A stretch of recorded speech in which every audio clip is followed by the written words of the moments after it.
예, 방금 소개받은 아주대학교 법학전문대학원에서 노동법을 담당하고 있는 이승길입니다. 근데 오늘 사실 제가 발표를 청년 일자리와 고용정책 방안 이렇게 하고 이제 부탁은 받았는데요. 사실 이제 법 전공하는 입장에서는 이제 법에 해석되는 부분에 대한 다름은 좀 있는데, 그래서 입법적인 이런 부분들이 있는데, 제가 오늘 발표하게 된 것은 뭐 우여곡절은 좀 있지만은 현재 논의되고 있는 이런 부분들에 대한 멍석을 좀 깔아놓는다는 차원에서 제가 발표를 드리는 걸로 하겠고요.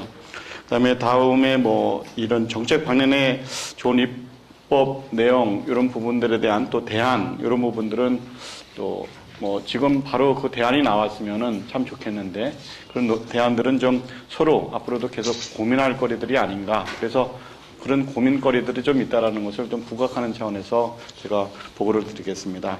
먼저 준비된 자료가 있기 때문에 자료 중심으로 간략간략하게 말씀드리는 걸 하겠습니다. 먼저 문제 제기 차원에 관련해서 사실 이제 오늘 말씀드릴 것이 청년 일자리 문제이고 그에 따른 고용 정책 방향인데 사실 이것이 이제 미시적이면서도 거시적인 측면에서 우리나라 현재 경제 상황이 어떤 것인가 상황에 처해 있는 것을 좀 저희들이 좀 제대로 직시할 필요가 있을 것 같은데요.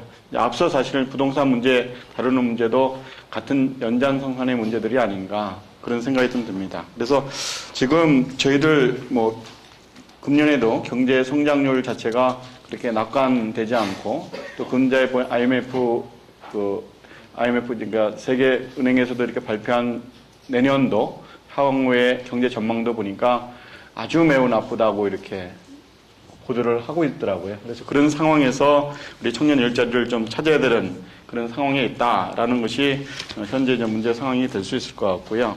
그다음에 두 번째 페이지로 가시면은 앞 섹터에서도 말씀을 뭐 하셨는데 사실 이제 저출산 고령화 문제라는 것이 우리나라에서 큰 문제로 이제 화두로 돼갖고 사실 이제 지금 MB 정부 전에서부터도 계속 이 문제들을 중장기 과제로서 이렇게 시행을 해오고 있습니다. 근데 이제 그런 것들이 정말 획기적인 개선이 있었다라고 이렇게 얘기하기보다는 경제 침체와 더불어서 고령화의 속도가 급속화된다는 문제라든가 또 저출산 문제는 이게 돈을 많이 투자해도 바로 이렇게 나타나는 효과가 아니고 정말 어떤 경우에는 10여 년 그 이후에 나타나는 문제이기 때문에 이런 것들이 가시적이지 않다라고 하는 것들이 지금 현재 상황인 것 같고요.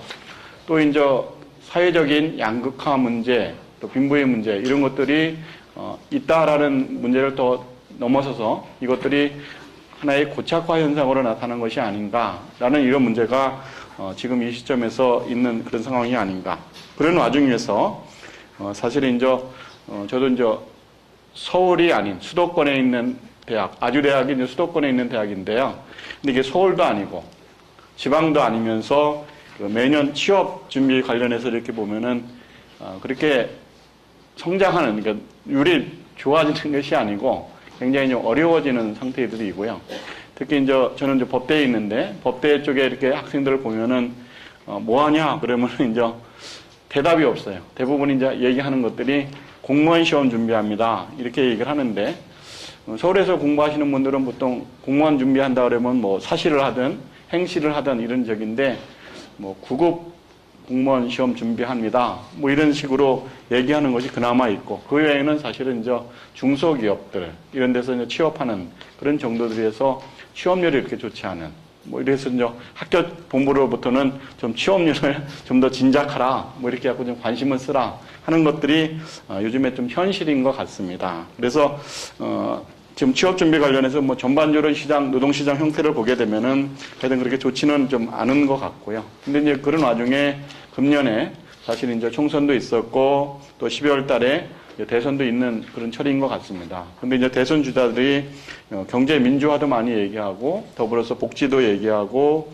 양극화도 얘기하고 하는 와중에 또 일자리도 얘기하시는 것 같습니다. 그래서 이런 뭐 세미나를 통해서 또 향후 이제 정치적인 일정을 통해서 가시적인 효과가 있었으면 좋겠다라는 것을 좀 말씀드리고요. 그럼 현재 이제 어떤 상황이냐라는 부분에 관련해서 저희들이 고용률 그 성과 관련해서는 OECD 국가, 저희들이 이제 OECD 국가이니까요. 그런 데서도 이렇게 높은 율은 좀 아닌 것이 좀 현황인 것 같고요.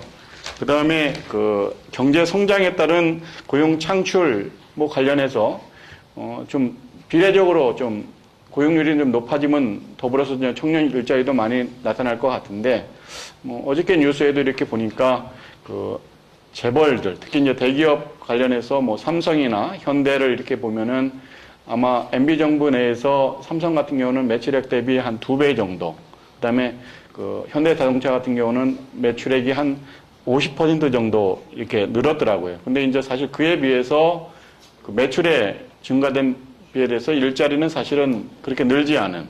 그래서 이제 대기업들이 실질적으로 그 낙수 효과라고 그러나요? 경제 성장에 따라서 고용 창출을 많이 할 줄 알았는데 이제 그런 것들이 실질적으로 안 돼서 이것을 이제 어떻게 할까? 뭐 이런 것들이 지금 우리 현실인 부분들이 좀 있는 것 같고요. 그 다음에 이제 학교 내에서 이렇게 보게 되면은 사실 이제 대학교 같은 경우는 이제 고학력이라고 얘기를 할 수 있는데 그런 노동 공급 구조 변화에 따라서 다양한 요인들을 제공하고는 있긴 있지만은 하여튼 미스매치가 됐던 뭐 이렇게 갖고 일자리가 이렇게 만만치 않은, 녹록치 않은 그런 부분에 또 있는 것 같습니다.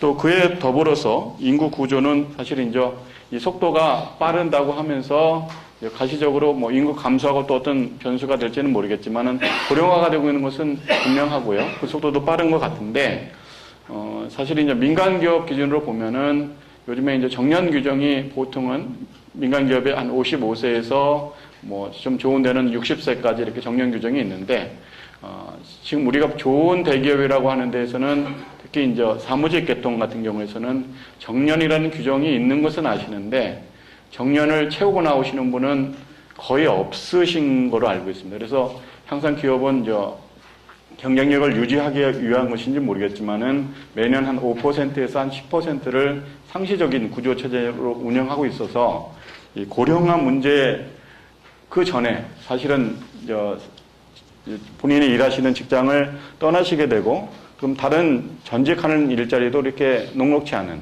그래서 이제 그런 와중에 이 청년 일자리들이 또 어떻게 될 것인가. 그래서 이제 만약에 고령화 관련된 일자리 정책을 잘 피게 된다고 그러면은 그게 이제 또 청년 일자리하고 대체 관계에 있는 그런 일자리가 또 아닌가. 뭐 이런 부분들이 또 문제가 되고 있는 것 같습니다. 그래서 이제 그런 것들이 대체 관계가 아니라는 학자분도 계시고 또 대체 관계에 있다라고 얘기하시는 분도 있는데 아마 그 부분은 나중에 아마 최창규 박사님께서 좀 구체적인 연구 결과가 있었던 걸로 알고 있는데 그걸 좀 말씀해 주시면 좋겠고요. 그 다음에 지금 이제 청년층 관련해서 경제활동 인구 관련해서 저희들이 그 실업률, 아마 경제활동률이 아마 이제 향후 쭉 가면서 청년층이라는 것이 보통 통계상으로 보면 15세에서 29세 그 사이까지인데 물론 이제 정책적으로 29세를 더 확대해갖고 한 34세까지 넓히는 그런 논의도 있는데 하여튼 지금 현재 통계상으로 청년층 이런 부분들이 시간이 지나면서 좀 감소하는 것 같습니다. 그래서 2010년 대비로 보면 한 425만 명에서 한 2030년 정도는 한 280만 정도가 된다고 그러니까 한 140만 정도가 이렇게 줄어드는 부분이 있어갖고 또 그때를 가만히 수평적으로 보게 되면은 이게 청년 실업 문제가 저절로 해결되는 거 아닌가 뭐 이렇게 생각할 수도 있는데 하여튼 숫자는 통계상으로 좀 줄어드는 것 같고요. 근데 이제 현재 고용시장 현황 같은 경우에 있어서는 사실 이제 이런 앞에 좀 전체적인 그 노동시장 상황에서 고실업 내지는 저고용 형상이 사실 2000년대 들어서 계속적으로 지속되고 있는 것 같고요. 또 이 부분들이 사회 문제화되고 있는 부분들도 있는 것 같습니다. 그러니까 굉장히 좀 마이너한 문제이긴 한데 제가 있는 그 법학 전문대학원 로스쿨이라는 데서 저희 학교 같은 경우는 한 학기 등록금이 1000만 원 정도 되거든요. 그럼 3년이면 한 6천만 원 되는데 금년 이제 1학기 1기를 처음 이제 배출을 해서 이제 취업들을 지금 이제 현장에서 하고 있는데 1기 처음 들어온 학생들이 사회적으로 보면은 그 대학을 졸업해서 바로 오신 친구들보다는 대체적으로 이제 기업을 잘 댕기시다가 한 학교마다 좀 틀리게 한 4, 5년 정도 댕기시다가 그 직장에서 잘 나가는 쯤 해서 이제 변호사 자격증을 따기 위해서 이렇게 오셨어요. 그래서 이제 속에 3년 동안 투자를 하셔갖고 이제 졸업을 해서 취업 시장에 가 보니까 이제 잘 취업한 친구들도 물론 있는데 전체적으로 한 1,500명 정도가 시장에 나왔거든요. 근데 실제적으로 법원에서는 한 100명 갔고요.